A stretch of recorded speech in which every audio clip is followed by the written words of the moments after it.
এটাই আপনার কাছে প্রশ্ন। আমরা অস্ত্র ধরি না, যে হাতে কলম ধরি সে হাতে অস্ত্র ধরতে আমরা দুইবার চিন্তা করি। আপনাদের আমি মাঝখান দিয়ে ভাবছিলাম আর প্রোটেস্ট করবো না, কারণ আমার পায়ে রবার বুলেট লাগছিল। লাগার পরে আমি আমার ফ্যামিলি একদমই না আমাকে আটকায় রাখছিল। তারপর যখন এই মেয়েটা মারা গেল আমি আর ঘরে থাকতেই পারি না। এটা কোনো স্বাধীন বাংলাদেশ না ভাই, যে দেশে শিক্ষককে রিমান্ডে নেওয়া হয়, যেটা 17 বছরের ছেলেকে রিমান্ডে নেওয়া হয়।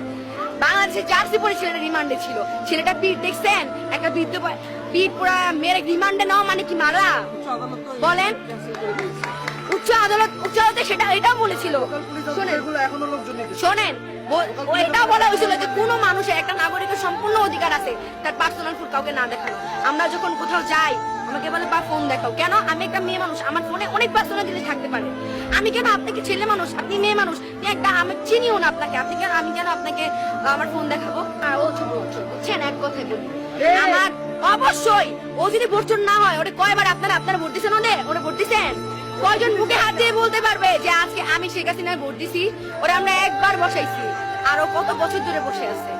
আচ্ছা ওর কি একটু ইগোতে লাগে না ভাই? এত মানুষ, আমি ওর হাত সমান বয়সের হয়তো হবো, আমি বলতেছি এত মানুষ ওরে চায় না, ও তাও নির্লজ্জের মতো ওইখানেই বসে আছে।